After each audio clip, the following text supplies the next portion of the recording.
Oh hey, c'est toujours un plaisir de vous voir. Bienvenue dans Micro Labo. Le sujet d'aujourd'hui, la prise de sang et les tubes qui vont avec, garantie sans hémoglobine ni piqûre si ce n'est d'un brin de culture. Bien, commençons. Vous vous en doutez peut-être, mais le prélèvement sanguin est sans doute l'un des examens et des prélèvements les plus courants que l'on peut retrouver dans un laboratoire de biologie médicale, juste à côté des prélèvements urinaires. En effet, à partir du sang d'un patient, on peut étudier une multitude de paramètres très importants. Mais avant cela, nous allons répondre à la question « Qu'est-ce que c'est le sang ?» À premier abord, le sang c'est un liquide biologique, le liquide de la vie même que l'on pourrait qualifier, puisque pas de sang, pas de vie, du moins pas dans les formes que nous connaissons. Ce liquide est composé selon l'EFS majoritairement d'eau, le plasma. Grâce au plasma, les autres éléments du sang peuvent circuler, on peut éliminer les déchets, on peut distribuer les nutriments dans les différentes cellules et tout un autre tas de paramètres. Donc en résumé très grossier, le plasma c'est l'eau du sang, c'est la partie liquide en fait du sang. Selon l'EFS toujours, ce plasma représente 55% de la composition du sang. Vient ensuite, bien entendu, les globules rouges appelés aussi hématies. Représentant 44% du sang, c'est l'élément cellulaire le plus abondant dans ce dernier, lui conférant ainsi sa couleur rouge. Bien que extrêmement présent, son rôle reste assez restreint, c'est l'apport d'oxygène vers vos organes, que ce soit le cerveau, le foie ou vos muscles même. En fait, vers toutes les cellules de votre organisme. En effet, l'oxygène est indispensable pour vos cellules. Disons que c'est un peu le carburant cellulaire, plus d'oxygène et les moteurs s'arrêtent. Donc n'hésitez pas à continuer à respirer. D'ailleurs, je suis même sûr que en ce moment même, vous êtes en train de payer attention à votre respiration. Inspirez. Expirez. Encore. Ça va mieux? Bien, après ce petit exercice, reprenons. Peut-être l'avez-vous remarqué, mais si le plasma fait 55% de la composition du sang et les globules rouges 44%, il nous reste un petit pourcent. Ce petit pourcent est représenté par les globules blancs et les plaquettes. Le rôle des plaquettes est vital pour nous, en effet, il empêche les saignements par la formation en fait de caillots. C'est en gros ce qui permet de ne pas mourir à la suite d'une simple coupure de papier. Les globules blancs, quant à eux, sont spécialisés dans la défense de votre organisme. Il existe différentes cellules avec des fonctions très variées et différentes, mais on va rester général pour le moment. Si on fait un petit résumé de ce que je viens de dire, alors le sang c'est quoi? Le sang c'est de l'eau, en majorité, où baigne une très grande quantité de globules rouges, et où on retrouve aussi des globules blancs et des plaquettes. Et à partir de ce liquide fantastique qui est le liquide de la vie, on peut étudier une multitude de paramètres qui peuvent orienter vers des pathologies ou qui permettent de surveiller en fait une maladie. Cependant, avant de pouvoir étudier le sang, il faut le recueillir et c'est là qu'intervient la prise de sang. Vous en avez très probablement déjà passé, mais je vais très brièvement résumer les étapes de ce prélèvement. Un épisode entier pourrait être consacré au prélèvement sanguin, veineux du moins. D'abord, vous donnez au préleveur un papier.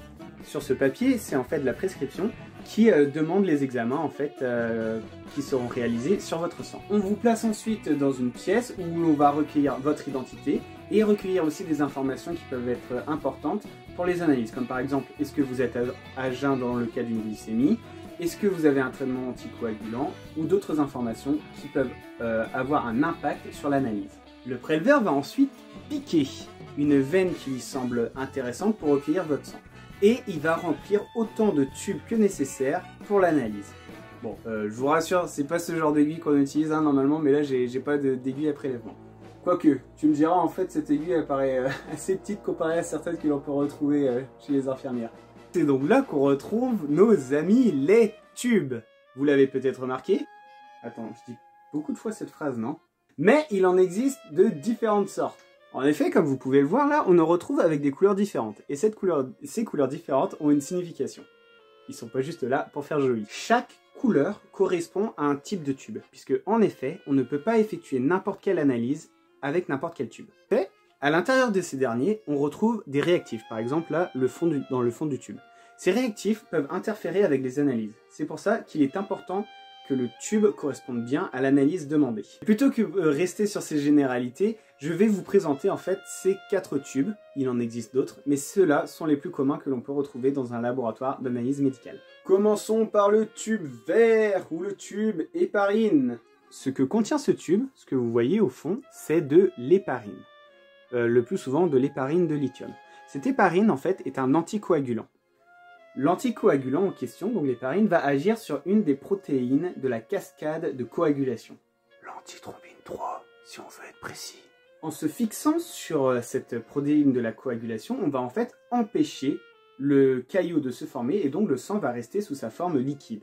Alors, je reviens rapidement sur les explications qui me semblent insuffisantes. C'est juste que quand l'héparine va se fixer sur l'antithrombine 3, elle va l'activer.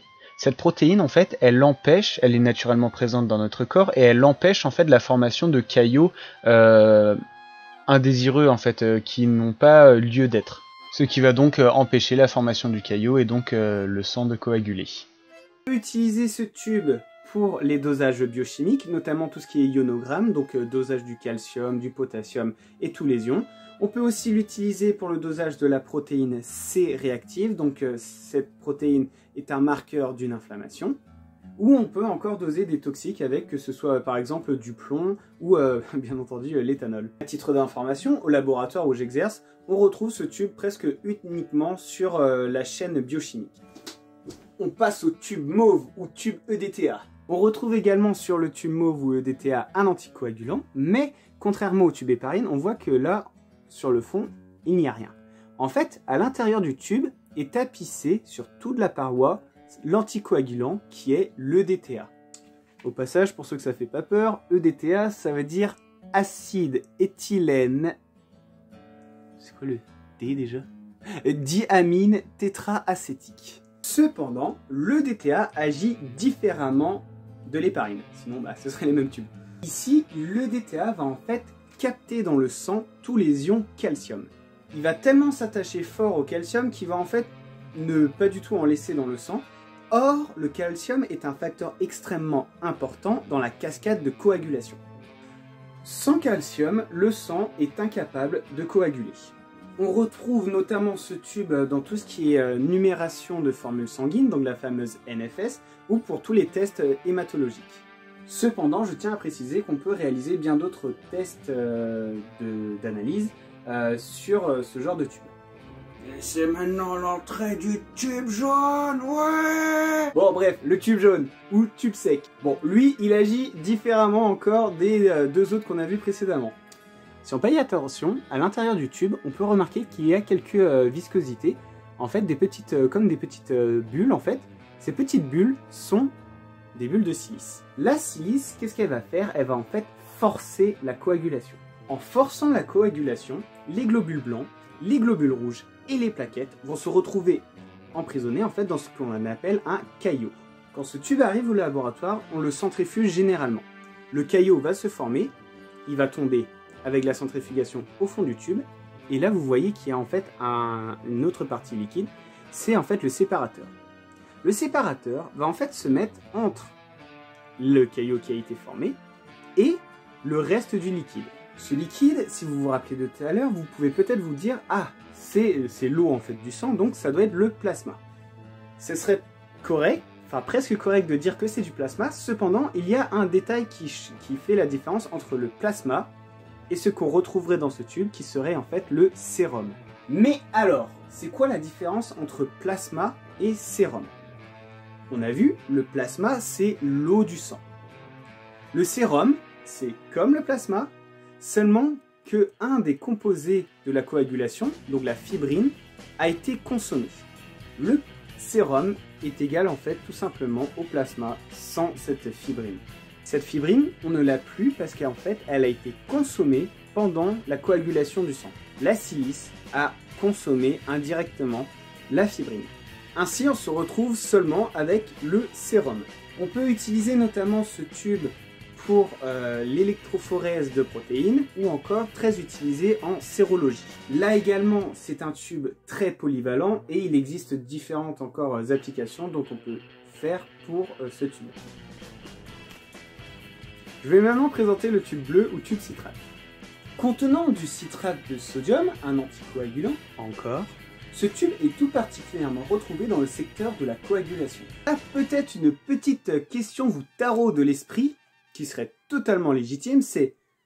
Attends, tu me dis on va étudier la coagulation, donc la capacité du sang à former un caillot, sur un tube où on l'empêche de coaguler? C'est pas un peu contradictoire? Exactement, c'est bien exactement ce que j'ai dit. Mais ce qui rend très intéressant ce tube pour la coagulation, c'est la particularité de son anticoagulant, le citrate de sodium. Tout comme le DTA, donc le tube mauve que l'on a vu précédemment, le tube bleu, donc le citrate de sodium, va emprisonner les ions calcium du sang et donc empêcher la coagulation. Mais, à la différence de ce premier, c'est que celui-ci le fait de manière réversible. Une fois qu'on est prêt à faire l'analyse avec ce tube, on place en fait le sang dans des conditions qui va faire que le citrate va relâcher entre guillemets le calcium, ce qui va permettre au sang de recoaguler. Et donc l'étude de cette fonction biologique. Attention, le remplissage de ce tube ne se fait pas n'importe comment et il est très important de respecter en fait un ratio de 1 unité de anticoagulant pour 9 unités de sang. Ça veut dire que si je veux correctement remplir ce tube, je dois ajouter 9 volumes équivalents à celui-ci dans le tube. Pour se repérer, bien entendu, on ne le fait pas à vue d'œil, il y a un petit trait en fait, où il suffit tout simplement de remplir le tube jusqu'à ce trait de jauge. En effet, un mauvais remplissage du tube pourrait fausser les analyses, puisque si insuffisamment rempli, donc pas assez de sang, ça veut dire que l'anticoagulant serait en abondance et ça fausserait complètement la coagulation puisqu'il y aurait des temps de coagulation totalement allongés. Et en revanche, si on remplit trop, il n'y aura pas assez d'anticoagulant et on risque de préformer en fait des caillots dans le tube, ce qui va là aussi grandement impacter l'analyse. Voilà donc qui conclut notre petit tour sur le prélèvement sanguin et les différents tubes que l'on peut rencontrer. Ce qui est important à retenir, c'est de savoir en fait qu'est-ce que c'est que le sang et ses différentes composants, donc le sang, le plasma et le sérum. Il est aussi important de savoir qu'il existe différents tubes avec des propriétés différentes où chaque analyse est spécifique à un tube. On ne peut pas réaliser n'importe quelle analyse sur n'importe quel tube. C'est en fait la grande phrase de cette vidéo. S'il y a bien une chose à retenir, c'est bien celle-ci. Le sang d'un patient est extrêmement riche en renseignements sur son état de santé. C'est pour ça que, selon les analyses demandées, on s'intéressera soit au sang total, soit au plasma, ou encore au sérum. Et on choisira donc le bon tube en fonction des analyses. Par exemple, un ionogramme où je veux doser le sodium à partir d'un tube citrate de sodium.